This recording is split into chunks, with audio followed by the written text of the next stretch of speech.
जय हिंद मेरे प्यारे साथियों। आज की इस वीडियो में हम लोग फिर से स्टार्ट करने वाले हैं ट्रांसफार्मर के एमसीक्यू को, जो कि अभी तक हम लोग ने 190 क्वेश्चन को सॉल्व कर लिया है। अब इस वाले वीडियो में हम लोग 191 से लेकर 205 क्वेश्चन को सॉल्व करने वाले हैं, जो कि हम लोग 15-15 क्वेश्चन की सीरीज को चला रहे हैं। चलिए स्टार्ट करते हैं। हम लोग स्टार्ट करते हैं क्वेश्चन नंबर 191, 191। क्वेश्चन नंबर 191 को आप पढ़िए और वहाँ से इसका जवाब बताइए, क्योंकि हम लोग 190 क्वेश्चन इसके पहले वाले वीडियो में हम लोग सॉल्व कर चुके हैं। ठीक है, स्टार्ट करिए। क्वेश्चन नंबर पढ़िए 191 नंबर। 191 क्वेश्चन क्या है कि the number of turn in the primary of the current transformer is the usually, यानी धारा ट्रांसफार्मर की प्राइमरी फेरों की संख्या आमतौर पर होती है। तो देखिए, जब भी सीटी की बात करते हैं, यानी करंट ट्रांसफार्मर, सीटी की बात कर रहा है किसकी? Current transformer. करंट ट्रांसफार्मर की अगर बात करेंगे, देखिए करंट ट्रांसफार्मर यानी करंट को क्या कर देता है? ये करंट को कम कर देता है, यानी वोल्टेज को बढ़ा देता है। तो स्टेप अप ट्रांसफार्मर प्रयोग करते हैं, स्टेप अप ट्रांसफार्मर प्रयोग होता है। ठीक है, यानी जो सीटी होता है स्टेप अप ट्रांसफार्मर होता है। इसके क्या कर देते हैं? जो सीटी होता है उसके सेकेंडरी वाइंडिंग को हमेशा कभी भी ओपन नहीं छोड़ते, उसको क्या कर देते हैं? शार्ट कर देते हैं। लेकिन आपसे ये नहीं पूछा कि इसका फेरो का अनुपात किस रेशियो में होता है। तो इसका फेरो का अनुपात लगभग 1:5 के अनुपात में, यानी ऑप्शन ए दिया है कि 1:5, 1 से 5 के अनुपात में हम लोग इसको बनाते हैं। 1 से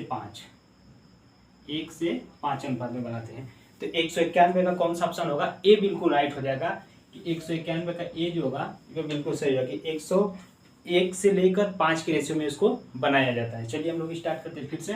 क्वेश्चन नंबर 192 को पढ़िए।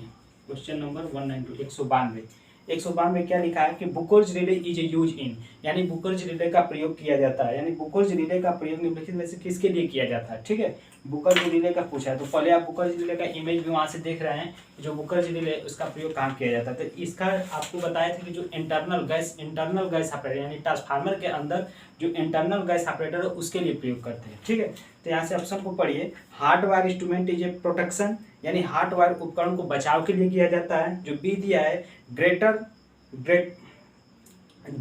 प्रोटेक्शन, यानी जनरेटर के बचाव के लिए किया जाता है। जो सी दिया है कि ट्रांसफार्मर प्रोटेक्शन, तो हाँ बिल्कुल, इसको किसके लिए यूज किया जाता है? ट्रांसफार्मर के प्रोटेक्शन के लिए, यानी ट्रांसफार्मर की सुरक्षा के लिए इसका प्रयोग किया जाता है।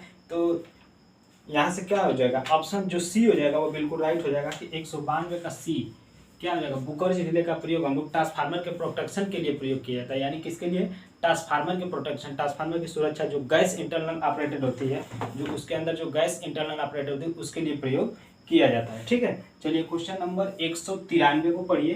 क्वेश्चन नंबर 193, क्वेश्चन नंबर 193 को पढ़िए और इसका जवाब हमको बताइए।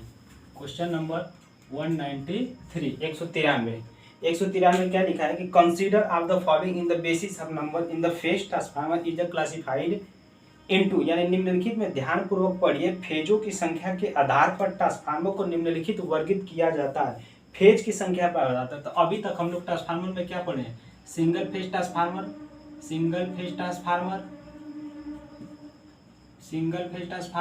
दूसरा जो होता है वो 3 फेज ट्रांसफार्मर, यही तो होता है 3 फेज ट्रांसफार्मर।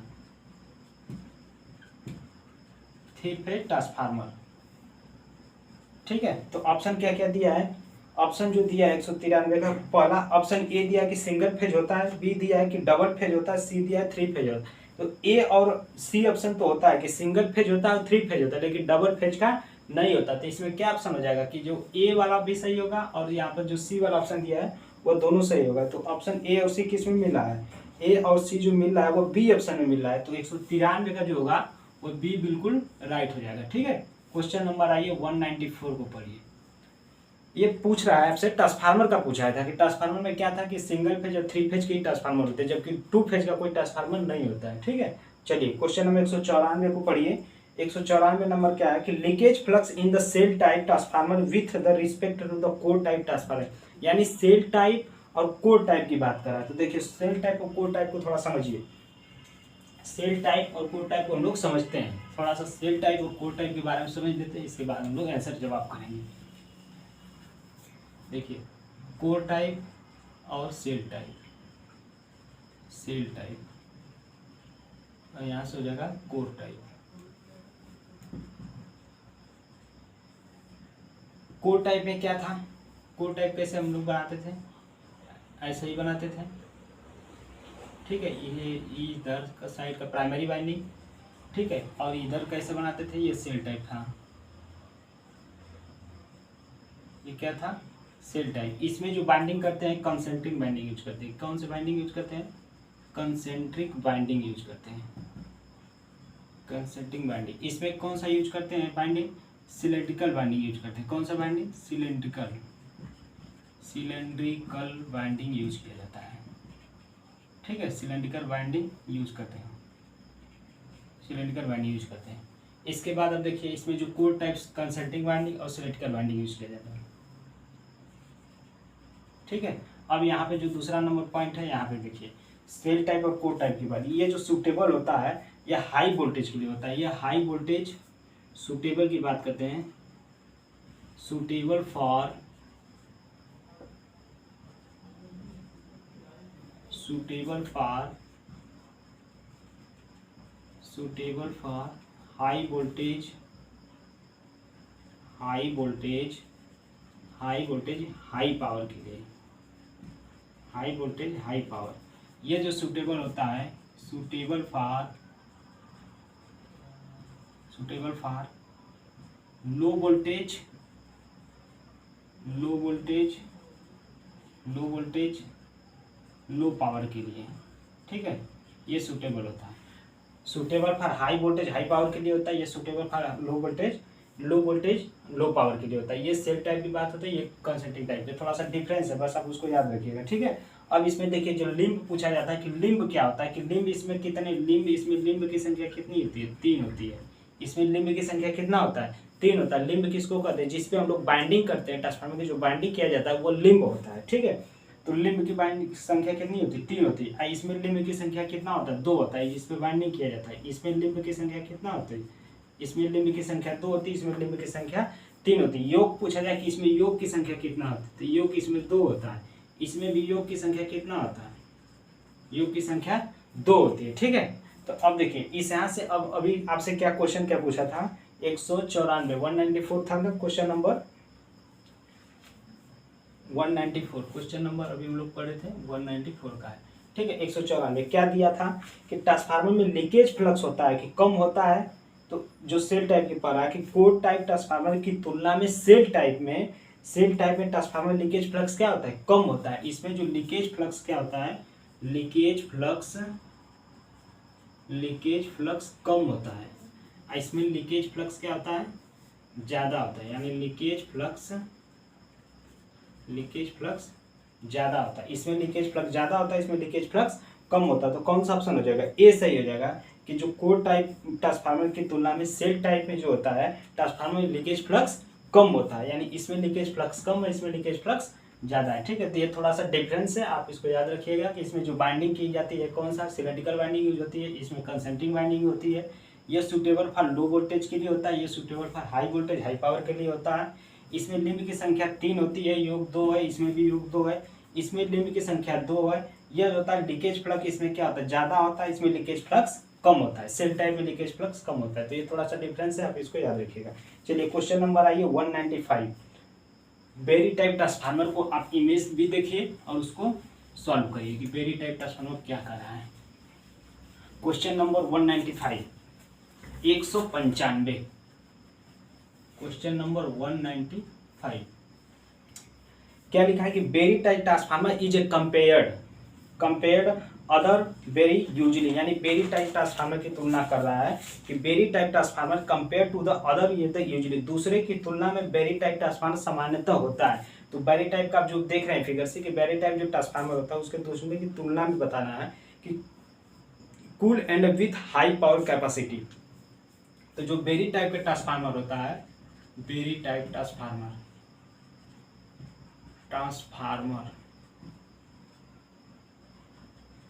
बेरी टाइप का जो ट्रांसफार्मर ये क्या होता है कि बेरी टाइप ट्रांसफार्मर की बात करेंगे तो cool and with high capacity, यानी ये ठंडा होता है, कूल एंड हाई कैपेसिटी के लिए उपयोग किया जाता है, हाई कैपेसिटी के लिए प्रयोग होता है, के लिए यूज करते हैं, ठीक है। इस चीज़ को याद रखिए कि बेरी टाइप ट्रांसफार्मर जो होती है कूलिंग यानी हाई कैपेसिटी के लिए प्रयोग किया जाता है। तो यहाँ पर जो ऑप्शन ए दिया है कि cool and with high power capacity इसके लिए प्रयोग किया जाता है। तो बेरी टाइप ट्रांसफार्मर का जो राइट ऑप्शन हो जाएगा ये बिल्कुल सही हो जाएगा। ठीक है, कि बेरी टाइप ट्रांसफार्मर किया होता है, जो आप इमेज देख रहे हैं कि जो बेरी टाइप ट्रांसफार्मर का वृत्ताकार आकार का है, उसमें जो आपको कोर दिख रहा है, फिर सेल टाइप दिख रहा है, तो किसके लिए हो जाता है? हाई कैपेसिटी के लिए हम लोग प्रयोग करते हैं बेरी टाइप ट्रांसफार्मर का। चलिए क्वेश्चन नंबर आइए 196, क्वेश्चन नंबर 196 को सॉल्व करिए। क्वेश्चन नंबर 196 196, क्वेश्चन नंबर क्या लिखा है? 196 कि oil based cooling is the generally imply for the transformer in the having capacity, यानी आयल ब्लास्ट कूलिंग किस क्षमता के ट्रांसफार्मर के लिए प्रयोग किया जाता है? तो देखिए, जब भी ग्रेटर देन 500 kVA से ज़्यादा के लिए ही प्रयोग किया जाता है। 500 kVA के लिए ज़्यादा से ये ज़्यादा के लिए प्रयोग किया जाता है, 500 kVA से ज़्यादा उसके लिए प्रयोग किया जाता है। तो राइट ऑप्शन क्या हो जाएगा? सी, कि आयल कूलिंग ब्लास्ट जो होती है 500 kVA की क्षमता की ज़्यादा के लिए प्रयोग किया जाता है। कि कूलिंग क्षमता ट्रांसफार्मर के लिए प्रयोग किया जाता है तो 500 kVA हो जाएगा। तो 196 का क्या हो जाएगा? सी बिल्कुल सही हो जाएगा। 197 को पढ़िए। The minimum flash point of the transformer oil should be, यानी ट्रांसफार्मर आयल का फ्लैशिंग पॉइंट पूछ रहा है कि जो ट्रांसफार्मर आयल है, ट्रांसफार्मर आयल का फ्लैशिंग पॉइंट कितना होता है? फ्लैशिंग पॉइंट कितना होता है? 140 डिग्री होता है, कहीं कहीं 160 भी दे जाता है। तो 140 160 के बीच में होता है फ्लैशिंग पॉइंट। ठीक है, कितना होता है? 140 से 160 के बीच में होता है फ्लैशिंग पॉइंट इसका। तो कौन सा ऑप्शन मिल रहा है? सी मिल रहा है कि यहाँ जो होती है कि 140 डिग्री सेंटीग्रेड जो होता है ये इसका बिल्कुल सही हो जाएगा। तो 140 डिग्री सेंटीग्रेड, कहीं कहीं 160 भी दे जाते हैं हम लोग, हमेशा 140 लेके चलते हैं। तो 197 का कौन सा ऑप्शन? सी बिल्कुल राइट हो जाएगा। कि 197 का जो राइट ऑप्शन होगा वो सी हो जाएगा कि 140 डिग्री सेंटीग्रेड होता है। ठीक है, अब देखिए इसमें जो ट्रांसफार्मर आयल को 90 से 27 डिग्री पर अधिकतम अम्लता होती है, यानी 27 डिग्री सेंटीग्रेड पे अधिकतम अम्लता मिलती है। अम्लीयता यानी अम्लीयता मिलती है। ठीक है, 27 डिग्री सेंटीग्रेड उसको रखा जाता है। 27 डिग्री अधिक अम्लता मिलती है। इसका जो KOH की वैल्यू होती है वो 0.04 होता है, 0.05 mg KOH प्रति ग्राम होना चाहिए, इतना होना चाहिए। ठीक है, चलिए क्वेश्चन नंबर अब पढ़िए 198, क्वेश्चन नंबर 198 को पढ़िए। क्वेश्चन नंबर 198 को पढ़िए। क्या लिखा है कि the following of the figure is A represent, यानी जो आपको फिगर दिखाई दे रहा है, इमेज दिखाई दे रहा है, वो किस चीज़ का फिगर है? ठीक है, उसको आपको बताना है कि जो इमेज आपको दिखाई दे रहा है किसका है। ऑप्शन ए दिया है ऑटो ट्रांसफार्मर है, बी दिया है करंट ट्रांसफार्मर है, जो सी दिया है पावर ट्रांसफार्मर है, जो डी दिया है वो क्या है? पोटेंशियल ट्रांसफार्मर है। तो यहाँ पे जो आपको इमेज दिखाई दे रहा है वो किसका है? ऑटो ट्रांसफार्मर का है। किसका है? ऑटो ट्रांसफार्मर का है। ऑटो ट्रांसफार्मर किसका दिखाई दे रहा है? ऑटो ट्रांसफार्मर का वो सिंबल दिखाई दे रहा है कि जो अभी आपसे पूछ रहा है तो किसका है वो? Auto transformer. ऑटो ट्रांसफार्मर क्या होता है? सिंगल वाइंडिंग होती है। अधिकतर हम लोग स्टेबलाइजर में प्रयोग करते हैं, जहाँ वोल्टेज को घटाना होता है, बढ़ाना होता है, वहाँ पे प्रयोग करते हैं। ठीक है, तो दिया हुआ चित्र क्या है? ऑटो ट्रांसफार्मर का है। तो यहाँ से जो हो जाएगा 198 का क्वेश्चन का जो राइट ऑप्शन हो जाएगा वो ए बिल्कुल सही हो जाएगा। क्वेश्चन नंबर 199 को पढ़िए। 199 करा a act is the safety relay is the transformer, एक ट्रांसफार्मर में सेफ्टी रिले की तरह कार्य करता है। तो जो रिले की तरह काम करता है तो उसमें कौन सा रिले प्रयोग किया जाता है? ट्रांसफार्मर में जो बुकर्ज रिले प्रयोग करते हैं, बुकर्ज रिले का काम क्या है कि इंटरनल गैस ऑपरेटेड होती है, यानी ट्रांसफार्मर के अंदर अगर कोई फॉल्ट होता है तो वह उस पर ऑपरेट करता है। तो यहाँ से जो डी ऑप्शन दिया है बुकर्ज रिले वह बिल्कुल सही हो जाएगा कि 199 का जो डी ऑप्शन दिया है बुकर्ज रिले वहाँ पे राइट हो जाएगा। क्या हो जाएगा? बुकर्ज रिले।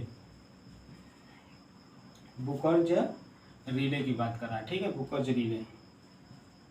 बुकर्ज रिले ये गैस इंटरनल गैस ऑपरेटेड होता है। क्या करता है? इंटरनल गैस ऑपरेटेड होता है, यानी इसके अंदर कोई दिक्कत होता है, ट्रांसफार्मर के अंदर कोई फॉल्ट होता है तो ये इसको बताता है। देखिए बुकर्ज रिले। तो अब चलिए क्वेश्चन नंबर 200 को पढ़िए। 200 क्वेश्चन को पढ़िए। 200 क्या दिया है कि in a transformer in the load become is the half the copper loss is change by the factor.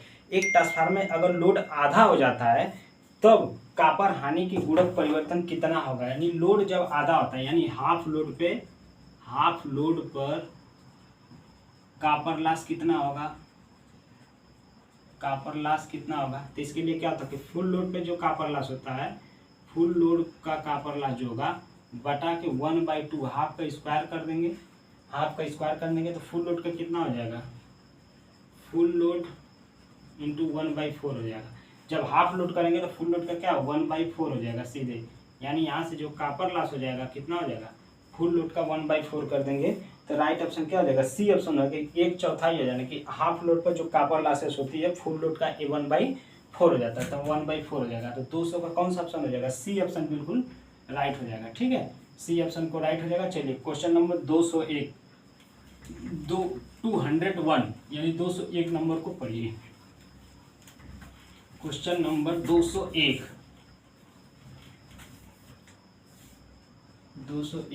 इसको पढ़िए। 201 को क्या लिखा है, to the determine of the iron loss is a transformer test is a perform. यानी transformer में लव हानि आयरन लॉस ज्ञात करने के लिए किस टेस्ट को किया जाता है। जब भी आपसे आयरन लॉस ज्ञात किया जाता है, आयरन लॉस से पता क्या चलता है आपको, आयरन लॉस क्या करते हैं, ओपन सर्किट टेस्ट किया जाता है। कौन सा टेस्ट किया जाता है, ओपन सर्किट टेस्ट किया जाता है। इसे कैसे टेस्ट करते हैं, ये ट्रांसफार्मर हो गया। ठीक है, क्या हो गया, ये ट्रांसफार्मर हो गया। ओपन सर्किट टेस्ट कैसे करते हैं कि ट्रांसफार्मर हो गया, ट्रांसफार्मर के साइड में ये हो गया इधर का सीधा प्राइमरी वाइंडिंग और ये हो जाएगा सेकेंडरी वाइंडिंग, ये हो जाएगा लो वोल्टेज साइड, इधर हो गया हाई वोल्टेज साइड। जब ओपन सर्किट टेस्ट करते हैं तो लो वोल्टेज साइड यानी हाई वोल्टेज साइड, यहाँ पे वो हाई वोल्टेज को ओपन कर देते हैं, हाई वोल्टेज को ओपन कर देते। टेस्टिंग किधर करते हैं, इस साइड करते हैं। टेस्टिंग जो हम लोग क्या मीटर वोल्ट मीटर लगा के टेस्टिंग करते हैं, ठीक इस साइड से। किस पे करते हैं, ये रेटेड वोल्टेज पे करते हैं, रेटेड वोल्टेज पे करते हैं। किस पे करते हैं, रेटेड वोल्टेज पे करते हैं। ठीक है, ये रेटेड वोल्टेज पे करते हैं। तो जब इसमें रेटेड वोल्टेज पे करते हैं तो इससे क्या पता चलता है, आयरन लॉस का पता चलता है, आयरन लॉस का पता चलता है। तो ऑप्शन से क्या पूछा है कि आयरन लॉस, जो क्वेश्चन नंबर 201 है, ये पूछा है कि ट्रांसफार्मर में लव हानि यानी आयरन लॉस ज्ञात करने के लिए कौन सा टेस्ट किया जाता है। तो क्या किया जाता है इसमें, no load test, open circuit test, over load test, open circuit test, जो डी दिया है शॉर्ट सर्किट टेस्ट। तो क्या हो जाएगा, सी ऑप्शन हो जाएगा बिल्कुल सही कि 201 का सी हो जाएगा कि ओपन सर्किट टेस्ट से क्या पता चलता है, आयरन लॉस चलता है, जिसे रेटेड वोल्टेज पर किया जाता है। अगर आपसे शॉर्ट सर्किट टेस्ट पूछता है तो शॉर्ट सर्किट टेस्ट से क्या पता चलता है, कॉपर लॉस का पता चलता है। ठीक है, चलिए क्वेश्चन नंबर 202 को पढ़िए। क्वेश्चन नंबर 202, क्वेश्चन नंबर 202 को पढ़िए और उसका जवाब दिए। 202, ठीक है, 202 को नंबर को पढ़िए। ट्रांसफार्मर में कंजर्वेटर का क्या कार्य होता है। जो आप ट्रांसफार्मर में कंजर्वेटर जो आप देख रहे हैं कि जो साइड में जो कंजर्वेटर लगा हुआ है उसका कार्य क्या है। तो कंजर्वेटर का काम क्या है कि आपातकालीन, ऑप्शन को पढ़िए, आपातकालीन दशाओं में प्रयोग करने के लिए अतिरिक्त तेल का भंडारण। जैसे कि अगर कोई मौका पड़ता है तो हमको तेल का भंडारण यानी स्टोर करके रखता है। बी ऑप्शन कर रहा है कि आर्द्रता को प्रवेश से रोकता है यानी नमी को प्रवेश से रोकने देता है। सी ऑप्शन दे रहा है कि ट्रांसफार्मर का शीतलन का कार्य करता है। जो डी ऑप्शन दे दिया कि तेल के तापक्रम में परिवर्तन के कारण तेल में फैलाव एवं संकुचन का देखभाल करना था। जी हाँ बिल्कुल, अगर ट्रांसफार्मर में अगर तेल वहाँ पर जो कंजर्वेटर का कार्य कर रही है, जैसे कि अगर बहुत ज़्यादा हीट होता है तो फिर ऑयल ऊपर जाने लगता है तो वो अपने अंदर कर लेता है। ठीक है, जैसे उस ट्रांसफार्मर की फिर जरूरत पड़ती है तो फिर उसमें ट्रांसफार्मर के अंदर आ जाता है।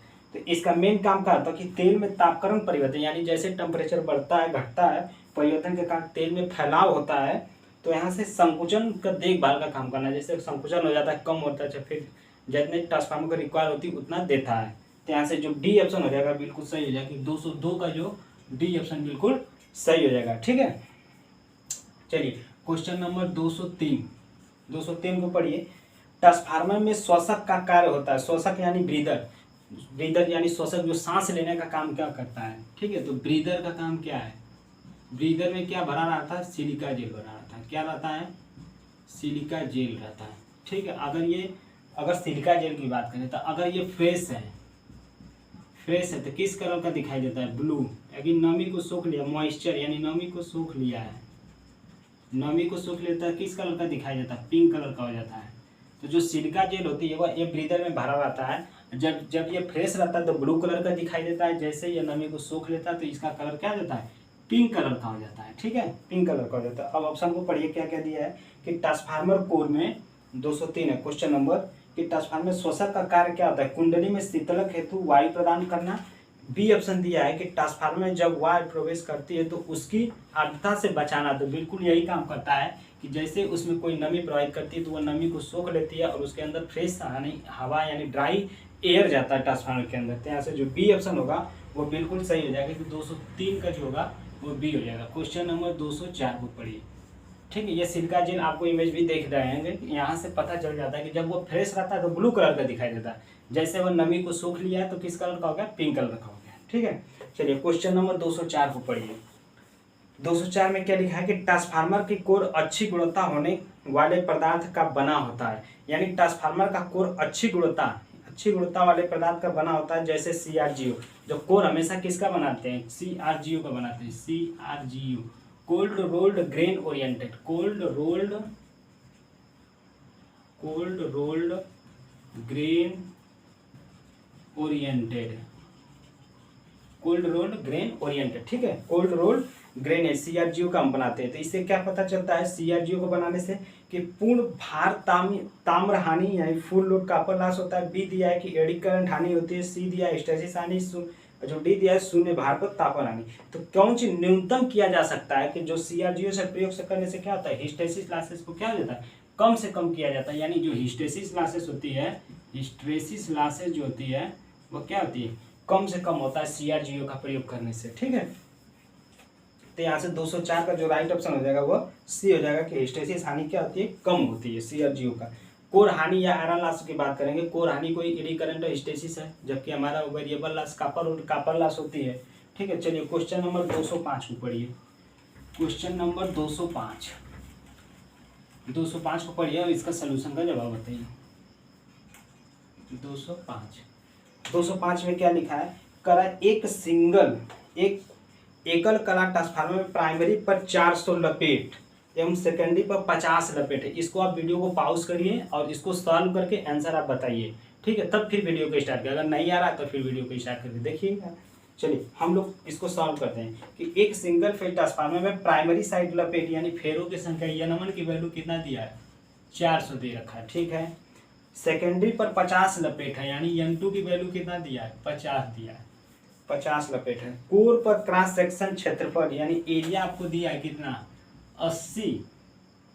80 सेंटीमीटर स्क्वायर एरिया दिया है। एवं फ्लक्स घनत्व फाइम, फ्लक्स घनत्व यानी फाइम कितना दिया है, 50 फ्लक्स, ये डेंसिटी वाला है। ठीक है, फाइव कितना दिया है कि 12 वेबर प्रति सेंटीमीटर स्क्वायर। यदि 440 वोल्ट यानी V1 की वैल्यू कितना दिया है, 440 volt 50 hertz AC supply, F2 की वैल्यू कितना दिया है, 50 hertz AC supply, 50 hertz AC supply आपूर्ति प्राइमरी साइड को दी जाती है। तो ट्रांसफार्मर के सेकेंडरी साइड पर प्रेरित EMF एवं फ्रीक्वेंसी क्या होगा, यानी V2 का मान आपसे पूछ रहा है। ठीक है, तो जब भी आपको F2 का मान पूछ रहा है, F1 आपको दिया है कि F1 50 हर्ट्ज है तो F2 कितना होगा। तो आपको पता है कि ट्रांसफार्मर जो होता है पावर न तो फ्रीक्वेंसी को चेंज नहीं करता है। तो ऐसे क्या हो जाएगा, ये तो 50 हर्ट्ज होगा, ये तो 50 हर्ट्ज होगा, लेकिन हमको V2 की वैल्यू निकालना पड़ेगा। जो सेकेंडरी EMF वोल्टेज है V2 उसको निकालना पड़ेगा। तो हम लोग फार्मूला यहाँ से निकाल लेते हैं कि फार्मूला क्या था, V2/V1 बराबर N2/N1 बराबर E2/E1 बराबर I1/I2 ये होता है। ठीक है, तो इसको हम लोग यहाँ से सॉल्व कर लेते हैं कि V2/V1 वैल्यू रखिए यहाँ से, V2/V1 यानी N2/N1।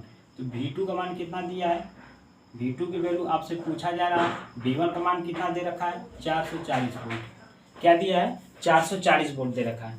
अब N2 की वैल्यू, N2 का मान कितना दिया है, N2 की वैल्यू दिया है 50, N1 की वैल्यू कितना दिया है, 400, N1 की वैल्यू कितना दिया है, 400। अब इसको सॉल्व कर लीजिए, सॉल्व करिए, 5 × 40 8 हो गया और 4 × 8 4 × 4 10, फिर 2 से काटेंगे आगे 55 आ गया। तो V2 की वैल्यू कितना आ जाएगी, 55 वोल्ट आ गई। कितना वोल्ट आ गया, 55 वोल्ट आ गया। तो V2 की वैल्यू 55 वोल्ट, फ्रीक्वेंसी कितना आ गई आपसे 50 हर्ट्ज। तो कौन सा ऑप्शन मैच कर रहा है उसको मैच करा लीजिए ए ऑप्शन दिया है 50 वोल्ट 50 हर्ट्ज, बी दिया है 55 वोल्ट 50 हर्ट्ज। तो बिल्कुल बी सही हो जाएगा, 205 का जो हो जाएगा वो बी सही हो जाएगा कि 55 वोल्ट और 50 हर्ट्ज फ्रीक्वेंसी। ठीक है, तो ये हम लोग अभी तक 205 क्वेश्चन को सॉल्व कर चुके हैं। अगर इससे पहले के क्वेश्चन आप नहीं देखें तो उसको जरूर देखिए, क्योंकि बहुत ही इंपॉर्टेंट क्वेश्चन है जो कि प्रत्येक एग्जाम में पूछा गया है, कहीं ना कहीं एक सभी एग्जाम में पूछा गया है। चलिए दोस्तों, हम लोग इसके नेक्स्ट वाले क्वेश्चन को नेक्स्ट वीडियो में देखेंगे। वीडियो अगर आपको अच्छा लगा तो जरूर से लाइक करिए और चैनल को सब्सक्राइब करके अपने दोस्तों को भी शेयर करिए। वीडियो देखने के लिए बहुत बहुत धन्यवाद। मिलते हैं नेक्स्ट वीडियो में। जय हिंद।